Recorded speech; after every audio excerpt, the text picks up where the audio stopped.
Ladies and gentlemen, this is TVP World. I'm your host Benjamin Lee, and welcome aboard the Eastern Express. In Ukraine, truth itself wears a helmet. While soldiers defend the front line with drones and rifles, journalists and citizens are defending the other front against disinformation, manipulation, and fatigue. But in this war, every scroll, click, and share could decide who wins the battle for reality.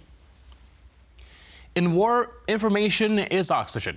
And in Ukraine, both sides are fighting to control who gets to breathe. Now, in this episode, we are taking a closer look at how getting accurate information and news is harder than ever and close to existential in a country at war. So without further ado, let's take a look at our latest report to find out more. 3 years into Russia's full-scale war, Ukrainian journalists are still at work. They report under daily fire, documenting war crimes and bringing critical information to the world. But this has come at a devastating cost. Journalists, like soldiers, are on the front lines, facing death and injury. Since the invasion, we've seen countless physical assaults. Brave individuals like photojournalist Max Levin were executed. Others, like Reuters advisor Ryan Evans, were killed in targeted missile strikes. Russian forces are systematically targeting and imprisoning Ukrainian journalists, abducting them on fabricated charges, subjecting them to torture, and forcing them into propaganda. These shots show a memorial service for Ukrainian journalist Viktoria Roshchina, who was killed while in Russian captivity. Viktoria was a well-known journalist who reported from frontline and occupied territories since the beginning of Russia's full-scale invasion. Right now, at least 30 civilian journalists are being held captive. Beyond the front lines, the war is a mental health crisis. Chronic stress, PTSD and burnout are soaring as newsrooms face staff shortages and surging workloads. Economically, the advertising market has collapsed, leaving vital independent media reliant on shrinking international support. Yet, despite all this, Ukrainian journalists are unwavering. They continue to break investigative stories, expose war crimes, and serve as watchdogs for democracy. They consciously risk their lives every single day to ensure the realities of this war are not forgotten. And now, let's zone in on the East-planning portion of our show. The war in Ukraine has dramatically reshaped the country's media landscape. Let's have a look at how the shift from oligarch-controlled TV to state-run programming has affected the flow of information. Before Russia's full-scale invasion, Ukraine's media was a battlefield of its own. It was a complex system controlled by powerful oligarchs who owned the most popular TV channels, using them for political and economic influence. But when the war broke out in February 2022, everything changed.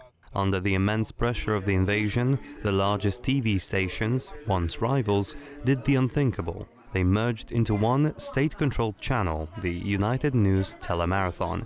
This round-the-clock program became the defining feature of wartime television, initially crucial for social cohesion. However, over time, the Telemarathon has faced growing criticism. Trusted by nearly 70% of viewers at the start, that number has plunged to just 36%. Key opposition channels were deliberately excluded, accessible only by satellite or internet, limiting pluralism on TV. Meanwhile, other media sectors are struggling immensely. The print market has all but collapsed. Online journalism, however, has exploded, especially on social media. Today, the biggest challenge is Telegram. Its speed makes it hugely popular for breaking news and air raid alerts, with 73% of Ukrainians using it for information. But this massive reach has also made it a conduit for Russian disinformation and a serious national security risk. And now, let's take a look at the issue in greater detail. As Russia's missile target infrastructure, its propaganda machine targets perception. The goal is the same: to make Ukraine collapse from within. But after more than 3 years of full-scale war, Ukrainians are not only fighting for territory, but for truth itself. And that battle is becoming just as complex as the one on the battlefield. A new survey from Kyiv's rating group exposes a paradox at the heart of Ukraine's media landscape. Like everywhere else in the world, traditional outlets, television, radio, newspapers, they're fading fast. But in a country under siege, that trend has consequences far greater than shrinking ad revenues. Over half of Ukrainians now get their news primarily from Telegram, an app built for messaging but hijacked by propaganda. YouTube and Facebook follow closely behind, while state television, once the default, is now trusted by barely 1 in 4 citizens. And that's the paradox. People rely on platforms they do not believe. Only 29% say they trust Telegram, 24% trust YouTube, but almost 40% say they don't believe a word from United News, the government's flagship telemarathon that unites all major TV channels into a single wartime broadcast. Now, in peacetime, that distrust would be a media crisis, but in wartime, it's a national vulnerability. Because when nearly 40% of people say they never verify the news they consume, and when most say they rely on intuition rather than evidence, disinformation doesn't need to persuade everyone. It only needs to confuse enough of them to paralyze decision-making. The Kremlin knows this better than anyone else. Russia's propaganda machine doesn't simply flood the information sphere with lies, it floods it with noise. One fake headline about Ukrainian corruption, one forged video of a missile strike, then through repetition, translation, and emotional triggers, those seeds spread internationally. Ukraine's government faces an impossible dilemma. How do you maintain open, pluralistic communication while fighting an adversary that weaponizes openness itself? The state's answer has been centralization. The United News telemarathon was meant to provide a coherent, united message during the invasion's early chaos, and for a time it did. But the longer the war drags on, the more citizens feel suffocated by that single voice. Too much control breeds suspicion, and suspicion drives audiences towards Telegram, where Russia waits with open arms. Now, this is how disinformation works in 2025, not through censorship, but through fatigue. When you can't tell what's true anymore, the easiest option is to stop caring. Russia's strategy has evolved beyond trolls and bots. It now exploits algorithmic advertising to target specific segments of society: poor citizens, Russian speakers, frontline communities, with emotional and divisive content. But there's another side to the story, one that should not be lost amid the noise. According to the 2024 Disinformation Resilience Index, Ukraine is now the most resilient country in Central and Eastern Europe. Now, that resilience is built on necessity, on a national reflex developed under fire. Trust in Russian media has collapsed almost completely, and public awareness of disinformation has risen sharply. Nearly half of Ukrainians now describe fake news as one of the country's biggest challenges. Yet, that resilience is also fragile. It's driven by crisis, not confidence. And when the war ends, as it must, Ukraine will face another quieter challenge: rebuilding trust in its own media ecosystem. A war of narratives cannot last forever, but if centralized controls remain long after the emergency ends, it risks becoming the very authoritarianism Ukraine is fighting against. For Ukraine, the war of fact and fiction is inseparable from the war for sovereignty. If truth dies, democracy follows. And Ukraine, more than any other countries, knows what that costs. And now, to shed more light on the issue is Andrew Tattenborn, a law professor from Swansea University. Hello, sir, and welcome to Eastern Express. Good morning. So today we are looking at the information warfare going on between Ukraine and Russia. And my first question is about the role that traditional media plays. Now, Ukraine, like most other countries, are seeing a decline in the trust in traditional media. But in a country where they're at wartime and needs a unified message, how much is that issue exacerbated by the centralization of all the news channels into one single entity? Certainly can make difficulties, but I think we do have to maintain trust as far as possible in central broadcasters and central newspapers. But we must also, I think, work with the fact that increasingly people supplement their news with social media, Telegram, X, and so on. We may not like it, but we can't put the genie back in the bottle. And you've got to remember that the one person who would really like to centralize news and prevent anyone getting their own sources of it is Vladimir Putin. So I think what has to be done by Kiev is to run with the fact that social media is now being regarded as the source of many people's news and find a way of harnessing it to the requirements of the state. And I think there are two things they can do straight away. One, when it comes to social media, it seems to me that we need to make it clear that a lot of good news does come from social media, but you need to be very careful not to believe all you see. And for example, a very good piece of education is to say to people, okay, you've read this story on X or on Facebook, but just take a look, where does the story seem to come from? If it's simply a story from a friend of somebody's friend, then you want to be a bit suspicious of it. But the story may very well come from a news report in, for example, some very respectable newspaper abroad, in which case you should give it more credence. So I think a lot of education a lot of this can be dealt with by education. And I think there's another point that Kiev should make clear, that government should make clear. By all means, use Telegram, use X, and other sources of news to find out what's going on in the world. But it's very unwise to rely entirely on them. And I think it should be very much the message of government to say, always do spend at least 5 or 10 minutes reading reading what is stated by the state broadcaster or respectable newspapers in the country concerned. I think if you do that, a great many of the problems may very well be solved.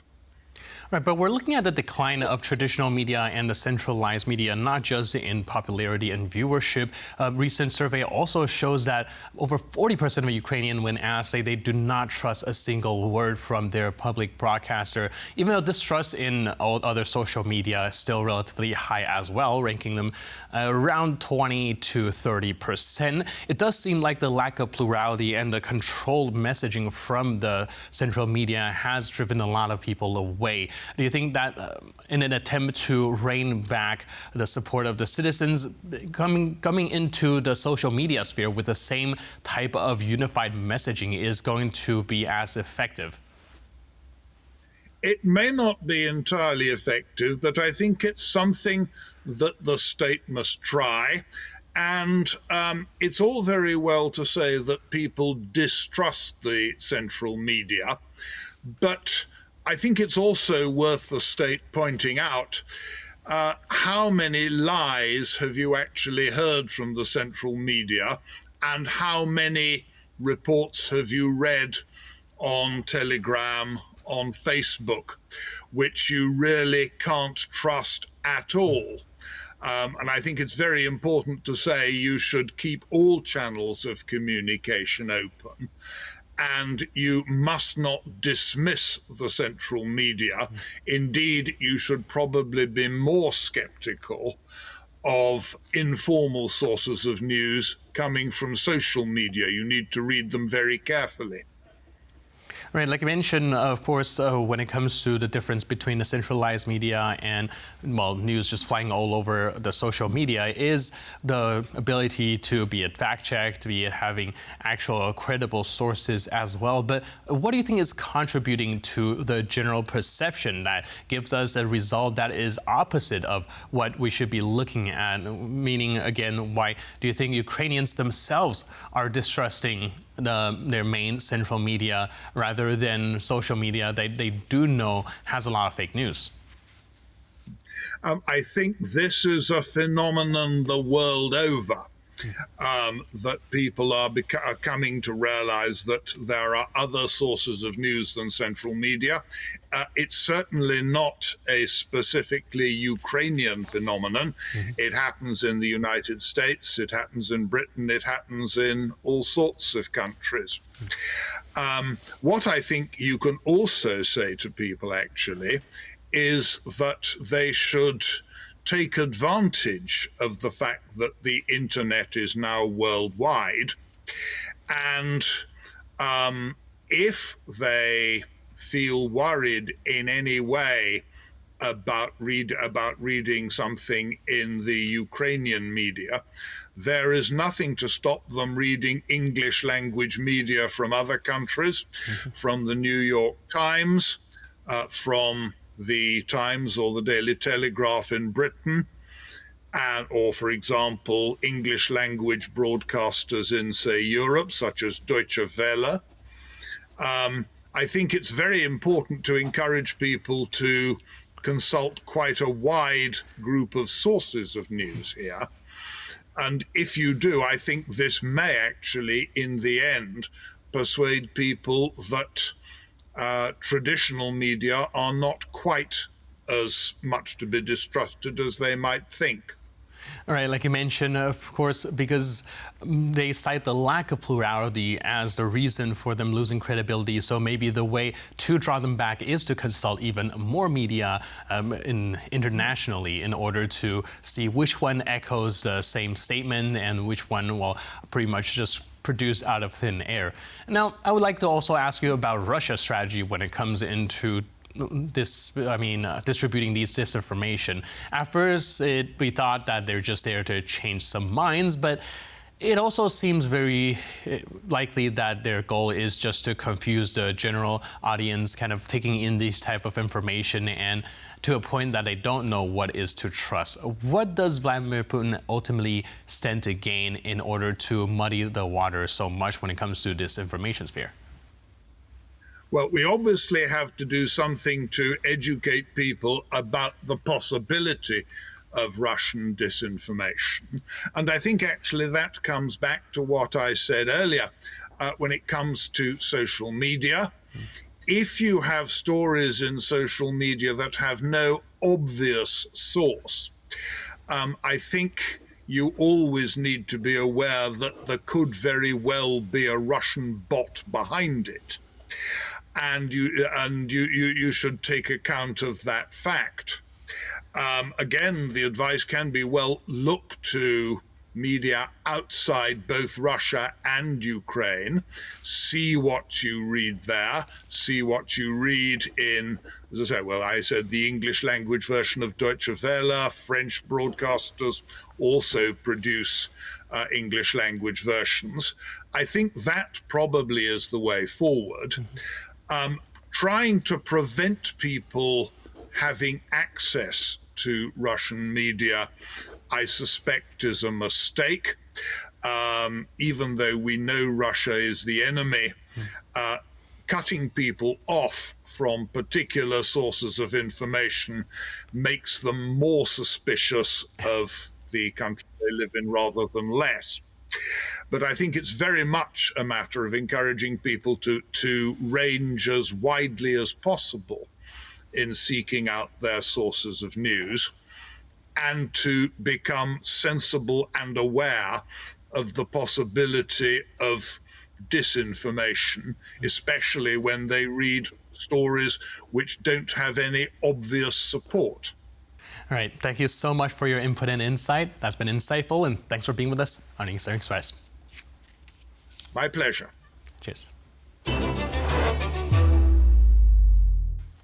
And now we're moving on to the Eastern News Flash, a series of all the other stories from the East that you don't want to miss. Ukraine's energy lifeline is under relentless attack. As winter approaches, Russian strikes are pushing northern regions into a deepening humanitarian crisis.